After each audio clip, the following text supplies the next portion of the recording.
It started with laughter, the easy kind that fills a studio before the truth arrives. Jennifer Hudson leaned in, her signature warmth carrying the rhythm of the show. The audience was right there with her, laughing, clapping, alive. And then Samuel L. Jackson leaned forward. In that single movement, the tone changed. The laughter faltered, uncertain. Jennifer's smile froze halfway.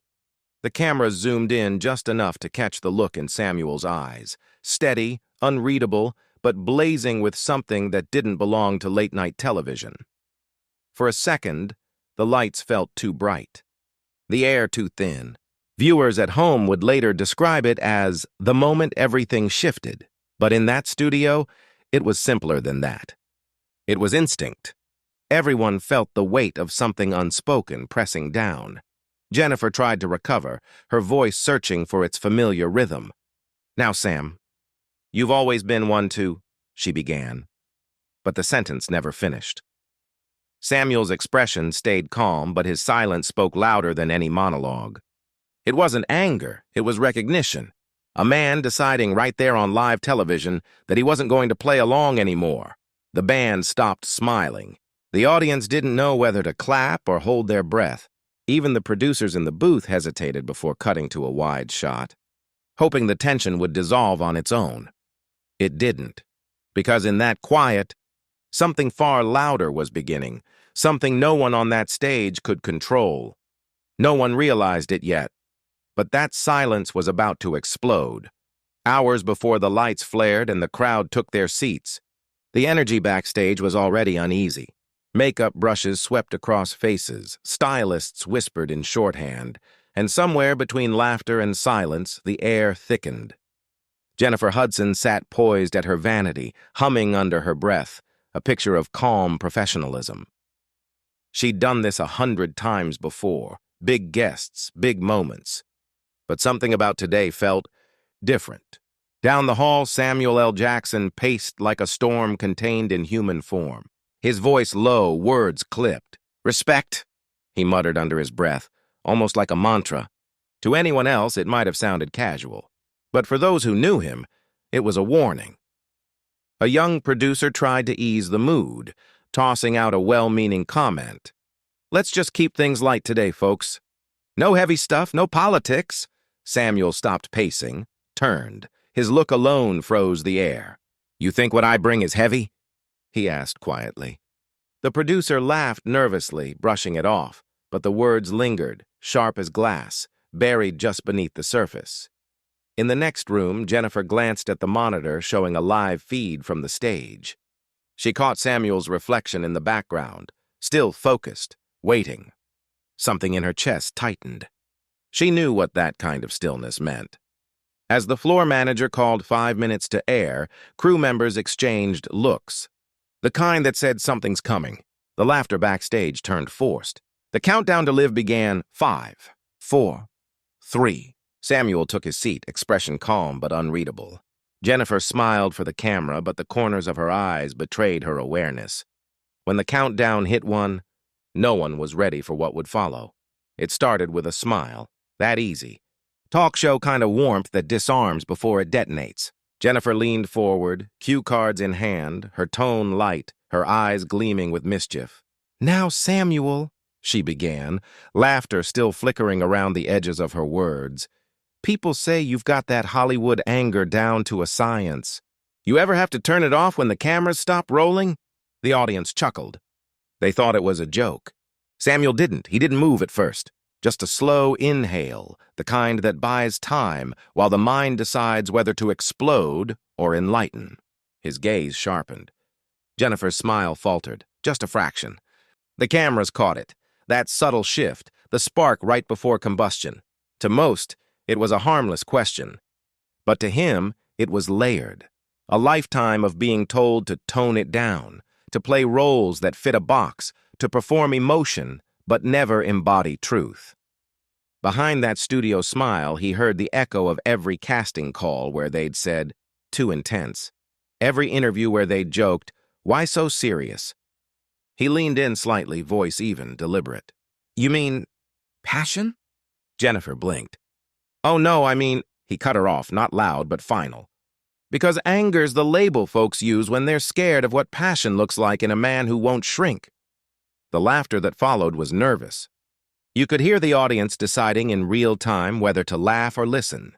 Jennifer straightened, the glimmer of charm tightening into control. She tried to steer it back. "You know, we all love your fire, Samuel." "I'm just saying," he smiled. A small, knowing smile that didn't reach his eyes. "You're just saying what everyone's been saying for decades, that when a black man shows conviction, it's aggression. When he speaks truth, it's attitude." The studio went silent. Even the crew behind the cameras froze. Jennifer's hand hovered over her notes, her confidence flickering between defense and apology. "You wanted to talk about Hollywood," he continued, voice low but ringing with clarity. "Let's talk about the kind of roles people are comfortable seeing us play, and the kind they're not." Jennifer's charm turned brittle. "Samuel, it's not that deep," but he was already beyond the surface. "It's always that deep," he said, leaning back. His expression softened, but the message lingered like a bruise in the air. The crowd didn't know whether to clap or breathe. Jennifer's gaze held his for a long second, professional, polite, but shaken, and then Samuel leaned back. And everything changed. It wasn't the question that broke him. It was the weight behind it, decades of them. Every slight disguised as humor, every headline that reduced him to attitude instead of artistry, every smile that said, "You're talented, but—" Samuel sat there beneath the blinding studio lights, but what he really saw were memories, fragments of a career built on grit and silence. The countless times he'd swallowed frustration just to keep a door open, the quiet rage of knowing he had to be twice as brilliant just to be seen as equal. And yet here he was, still being asked if his power was just anger. He took a breath, long and deliberate, as if steadying the storm within. The audience only saw a pause. They didn't see the years of control behind it, the nights spent biting back. The interviews endured with clenched teeth. The times he let ignorance slide because he was tired of fighting shadows. But this time, something shifted. For once, the restraint didn't feel like strength. It felt like surrender. The question had pierced something sacred, his dignity. His very sense of why he ever started doing this. Acting wasn't his outlet for rage. It was his rebellion against it. Every role he played was a refusal, to be boxed, to be muted, to be forgotten. He remembered the first time a director told him to tone it down. The words had burned, but he'd smiled through them. He'd made a career out of being unshakable, not because he wasn't angry, but because he'd learned that the world loved his fire as long as it didn't scorch them. And now, across from Jennifer Hudson, a woman he respected, he felt that familiar heat rise again. But this time, it wasn't rage. It was resolve. He wasn't going to shout. He wasn't going to perform. He was going to reclaim. The silence in the room stretched. Jennifer shifted in her seat, unsure whether to speak. Samuel's gaze was calm, almost serene now, but it carried the weight of 1,000 unspoken truths. He thought about the young actors watching from home, the ones still learning to code switch their emotions for comfort. He thought about every artist told to dilute themselves to stay likable, and in that moment, the mask of composure he'd worn for years began to crack, not into fury, but into authenticity. His voice, when it came, was steady. "You call it anger," he said softly, "but what you're really seeing is a man who's tired of being polite about his passion." The audience leaned in. Even the hum of the cameras seemed to fade. It wasn't just a statement. It was liberation, long overdue. And when he finally spoke, the studio forgot to breathe. Respect met resistance, and neither would bend. Jennifer tried to steady the air, her voice calm but clipped. "You know I didn't mean it like that," she said, the practiced poise of a host holding on to control. But Samuel's eyes never left hers, unflinching, unblinking, unwavering. "Maybe not," he replied, "but you said it like that." The tension thickened. The laughter from the audience, once easy and constant, had vanished completely. Now every rustle of movement felt deafening. Jennifer leaned forward, hands clasped, smile tightening into defense. "This is a show about conversation," she said, voice firm. We challenge, we debate. That's what people tune in for. Samuel shook his head slowly. Conversation is when both people are heard, he said. Debate is when one of them gets dismissed. A few claps broke out, awkward, scattered, before dying in the silence that followed. Jennifer, sensing the balance slipping, tried to pivot. I think you're taking this too personally, she said lightly, but her tone carried an edge. The audience murmured. It was the wrong note at the wrong time. Samuel's posture changed, the kind of stillness that comes before motion. He wasn't angry. He was finished. You know, he said almost under his breath, that's what people say when they don't want to face what's real. The crew froze. A camera operator glanced at the producer. No cue came. Jennifer blinked, caught between control and confusion. The silence was absolute, and then Jennifer said the words that made him stand. He didn't yell.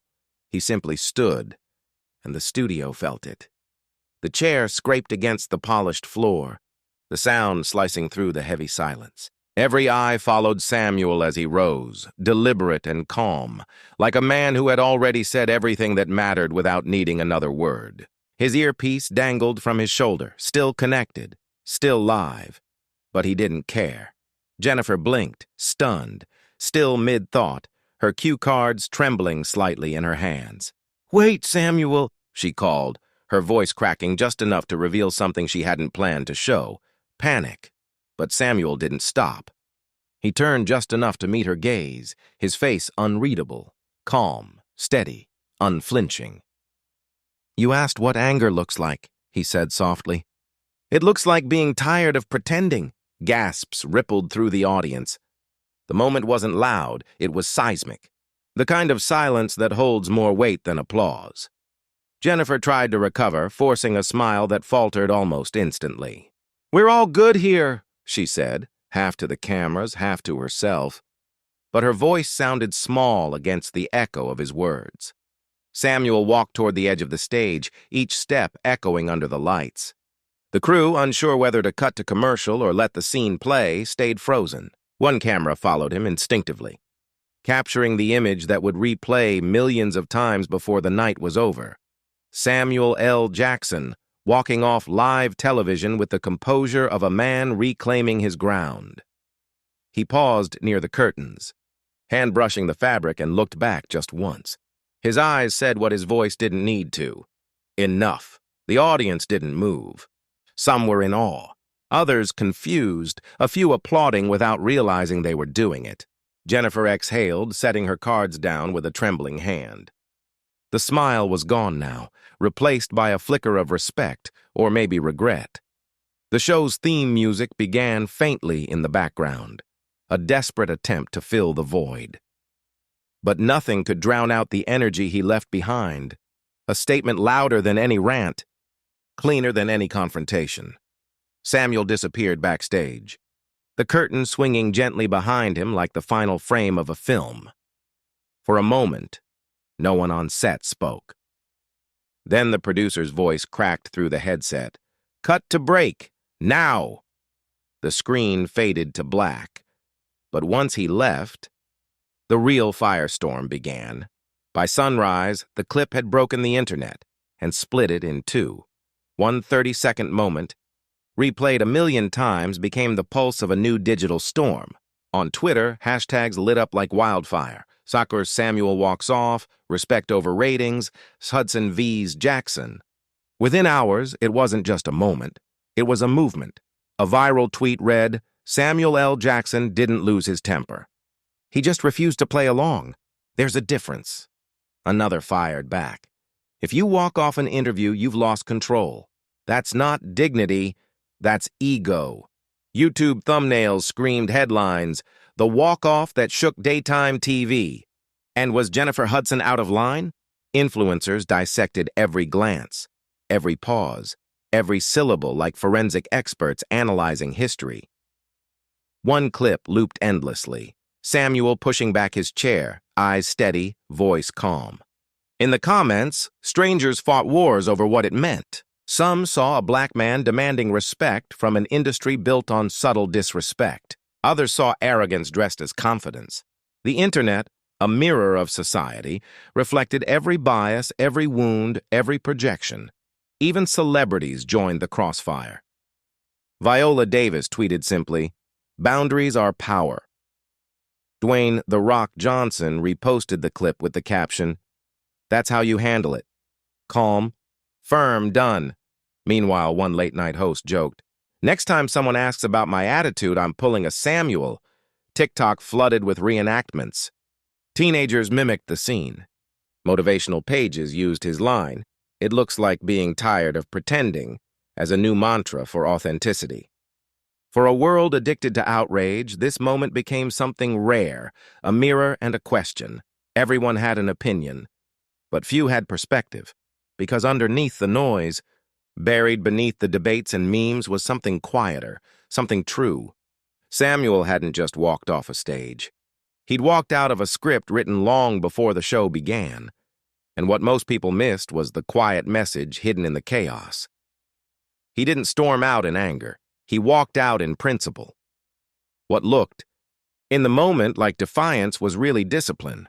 Samuel's quiet exit became a masterclass in what true power looks like. The power to stay centered when the world tries to pull you off balance. It wasn't about ego. It was about boundaries. Commentators began to shift tone as the dust settled. Psychologists on morning shows called it a moment of controlled grace. Fans online reframed it as a lesson in emotional maturity. And somewhere between the hashtags and headlines, the narrative began to evolve, from outrage to respect. Even Jennifer, days later, spoke softly about it during a follow-up interview. "In that moment," she admitted, "I realized how easy it is to push someone without meaning to. I learned more about listening than I did about interviewing." Her humility surprised people, and in that honesty, the story found balance, because Samuel hadn't just walked off a set. He'd walked into a truth we all recognize, that peace isn't passivity.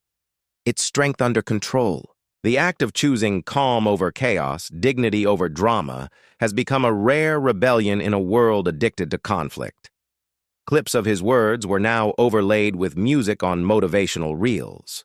"Tired of pretending," the line repeated, resonating far beyond Hollywood and into classrooms, offices, and homes where people were learning. Perhaps for the first time, that silence can be an act of power. He didn't win the argument, he transcended it.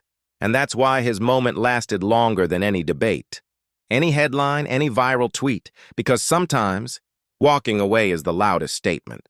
The lights faded, but the message stayed burning. Samuel's silhouette lingered on that stage long after he was gone, a quiet echo against the hum of studio equipment and the heartbeat of a stunned audience. No applause followed. No music played, just silence. The kind that feels sacred, like truth settling into the air. Jennifer sat motionless, her expression softening into reflection. Around her, the cameras kept rolling, unsure whether to cut or capture what had just become something bigger than television. It wasn't an argument anymore. It was a mirror, reflecting what happens when pride meets grace, and one man chooses to rise above instead of sink below. Outside, the world was already awake. Clips looped endlessly, captions screamed for sides, and hashtags fought for dominance. But somewhere between all the noise, people began to whisper, "That's what respect looks like." Because it wasn't about who was right. It was about who stayed real. Samuel didn't walk out to win. He walked out to remind everyone that composure isn't weakness, and silence isn't surrender. It's conviction in motion, and maybe that's the message for all of us. When the world provokes you to shout, maybe your calm is the real rebellion. When others demand chaos, perhaps your peace is your protest, so let his moment echo in yours. Choose dignity when it's hardest. Choose clarity when confusion sells better. And if you believe calm is the new courage, share this story, stand for respect, and subscribe for more voices that remind us. Sometimes the strongest message is simply walking away.